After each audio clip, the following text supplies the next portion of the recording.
Hey guys, welcome back to the channel. So today what we're going to be doing is programming a new key to the IS300. I ordered two of these flip keys. I'm going to go ahead and swap in an extra remote I had laying around. In addition, when I bought these keys, one of the two remotes actually came with an aftermarket key. So I'm going to go ahead and try to program that remote. I'll show you guys two different ways to program it. The manual way, which involves stepping on the brake and flipping the lock and unlock on the car, and the Techstream way using Techstream software that Toyota uses. So stay tuned.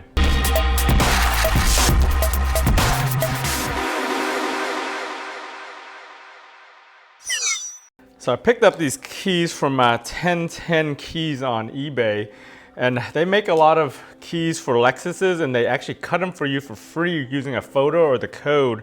I opted for the code to save like $5, but if you don't have access to a code, like I'm going to show you in a minute how to do, you can just go ahead and just send them a photo and just pay the extra to get it cut. All they need is the good photo of your pattern right here, and they cut it easily. They cut enough of these so they can figure out the code that way, but if you send them the code, it's much easier. So I opted for these flip keys that are actually just the ones that you retrofit or you put your old remote in, and one of them came with the remote already, an aftermarket remote, and then the other one you're going to use your own remote to transfer over. Luckily I have an extra one laying around and I'm going to use it for this one, so I'm going to end up having 4 remotes for my car. 1010 Keys is pretty good. I've ordered other keys from them, just the OEM or the factory replacements, but this is the first time I've ordered the flip key from them and a remote from them. The other times I just ordered keys and then spare keys. The kit comes with all the instructions to program your keys. They have the instructions to do it where you pedal dance and you push the lock and unlock and the whole sequence of things to do. I'll post this down in the description if you guys need to know how to do this. This is for the 4C keys, for the IS300 and a lot of the other cars. In addition to programming the keys, you actually have to program the remote. The remote is actually a different programming instruction, and they actually send that along with you too. The remote programming instructions are very similar. You have to lock, unlock, and you gotta step on the brake and do all this stuff different ways, and then you press the button. I'll also post these instructions down in the description. All right, so what we got here is the shell of the key. What we're gonna be doing is getting the remote into here. In order to do that, we have to take this thing apart. You gotta be careful with the spring up here for the flip key, because if you pop that spring out, you don't wanna lose that spring. And then putting it back together, you gotta actually wind that spring up so it actually fits in there.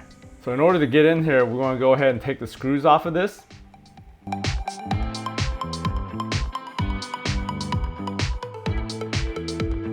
Once you get inside, you gotta pry this thing open.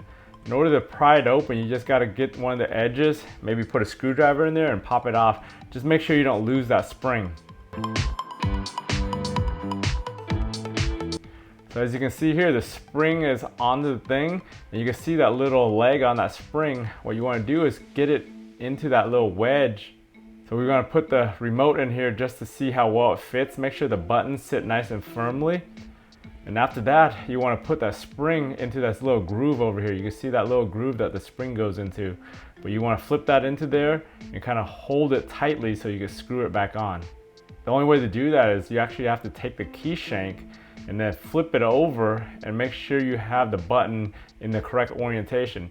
And you gotta put it into here and line it up with that groove. So you gotta turn it 1 rotation, that way you get the actual spring compressed onto there and it can actually flip the key open. But once you do that, you gotta just be careful, try to hold this thing together and snap both ends in. What you wanna do is you wanna get the key into here, do the 1 rotation to get some tension on it, and then you want to hold it in place while you try to get the remote and the backside put together. You probably need a 3rd hand to do this, but once you do, then you could just tighten the screws down and it'll hold perfectly fine.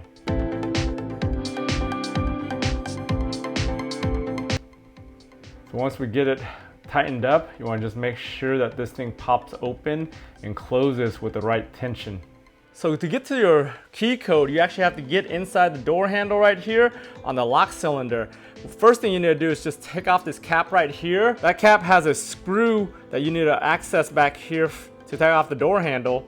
And then you gotta remove your door panel. So to remove the door panel, you gotta take apart the screw right here and then the screw over here, and then pop the actual switch panel out and then take that out. And then you can pull the door panel off, get behind here. There's a panel behind here between the window, and you can take that off, and there's a second screw for the door handle. Once you take the screws off, you need to pop the 2 rods one of the rods holds the door lock and the other rod is for opening the door. So you gotta detach those. Those have a little like bushing. It's a plastic bushing that you just gotta turn and then pull the rod out. You gotta be careful not to break the door handle when you do that.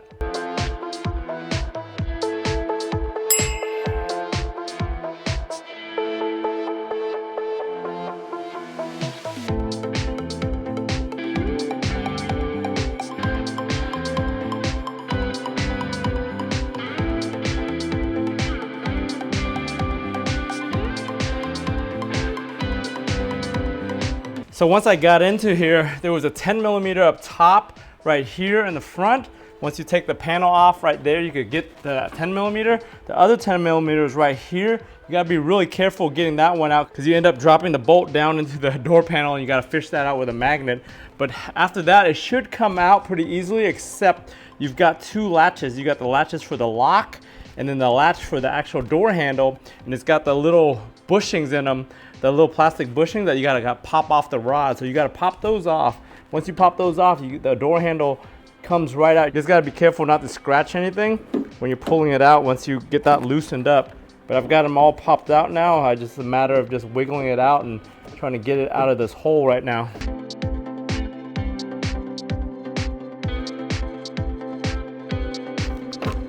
Oh yeah, pain in the ass right there. We got that out. When we were trying to get it out, these are the little bushings I was talking about that hook to the rods. So what they do is they basically have an L rod that goes into there, and then this clips to the rod to keep it from popping out. So what you do is you slide that off and you pull the rod out. Same with the lock one. The lock one has actually a double rod, so you actually have to snap in the rod with this bushing, and then you gotta snap it in with the red one also, just to make sure it stays. So once you get the door handle out, you got the access to the lock cylinder, and your number for your key is actually printed right onto the lock cylinder. This is the only location on the car that has the key number. All your other locks don't have that, but if you ever needed to get your key cut, you need that number right there. Just as I suspected, looks like I've got 4 remotes already programmed to the car, so I'm gonna have to go ahead and go in here and actually use Techstream to do the erase of all my remotes, and then I'm gonna have to go ahead and program them.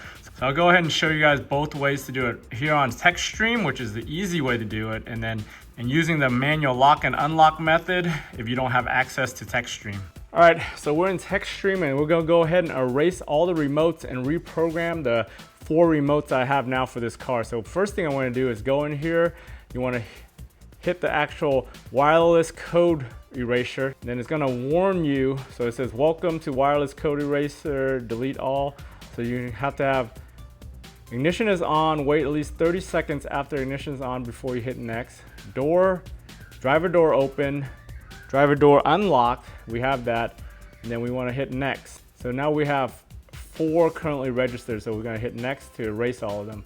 On the next screen, you will have 30 seconds to perform this operation, right? So you want to go. So we got that erased and we want to exit that. So now we have no remotes programmed to here. So the next thing we want to do is we want to wirelessly register this, right? So we want to go here to the register. So ignition is on, doors open. So same process as when we erased it. We want to hit next. So now so this one must already be programmed since I was already in there. So we'll go in here, register one of the remotes. I think when I erased the other one, it must have registered that one also, because it shows 1 of 4 right now. So we're gonna go through the same process. So within 30 seconds, we wanna hold down lock and unlock for 1 second and then lock. So that one, it just registered that one, so we're good there. So I got the 2 locked registers, so we're gonna do the manual one now with the new ones. All right, so we're in the car. We're gonna go over the manual remote control programming. So the sheet comes with 2 different instructions. Basically all the other different Lexuses, and then for the IS300 on the backside, which is the alternative instructions. So the first thing we wanna do is sit in here, close the door, lock the door. We wanna manually unlock the door and just open it. So the next thing we want to do, number 4, is you want to take the key, insert it into ignition, but don't turn it, and then remove it. And then now we want to manually unlock and lock the car 5 times with the switch over here. So we're gonna go 1, 2, 3, 4, 5. Then we wanna close the door, open the door, then we wanna manually lock and unlock it 5 more times. So we're gonna go 1, 2, 3, 4, 5. And then we wanna stick the key in the ignition and turn it once on and back off. The locks, they do a one-time lock and unlock. So now we're in programming mode. So we're in programming mode, we wanna hit the lock and unlock button, hold it for about a second, and then hit the unlock button. So that just programmed the car, so we could, so now it works. All right, so we're in here now and we wanna go to utility and we wanna go ahead and register our new code or transponder code registration. So you're gonna go in here. So you wanna go ahead and just move forward with this step. So we wanna do a master key. So you wanna remove the key from the cylinder, insert the registered master key in there and turn it on. So we already have that on. So we go to next, and it's gonna go through this whole process and then think about it. And then within 20 seconds, you wanna remove the master key and then you wanna and push next.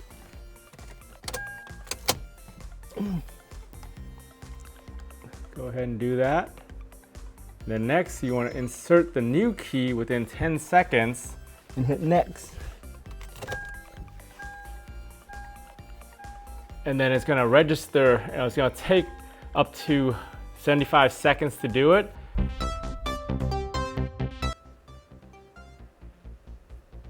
So once you get to this step, you wanna make sure that the light's not blinking anymore, and then you wanna answer these questions and move forward. So when you're in the car, you can see the security light is blinking on and off right now when you don't have a registered key on there. If you put a key in that's not registered, it'll continue blinking. But since we just registered this key, we're gonna put it in here and it's gonna stop blinking. So once it's in there, you see it stop blinking. So that verifies that it passed the security immobilizer. So back in Techstream, we wanna answer these questions. So the indicator goes off and it starts the engine. We want to go next, and then it's complete. So we want to exit that. So we're done here. So now I've showed you guys how to program a remote and then also how to program your key. We'll go ahead and do the manual way inside the car now. All right, so we're in the car. We're gonna go manually program this. One of the things I figured out is on steps 1 through 5, you don't want to do that if you don't want to erase the keys that are in your car, if you just want to add keys. If you do 1 through 5, you're going to end up erasing all the master keys that you have, including your valet keys, until you program them again. So you want to just start at 6 through 10 or 11 if you just want to add a key to the keys you already have.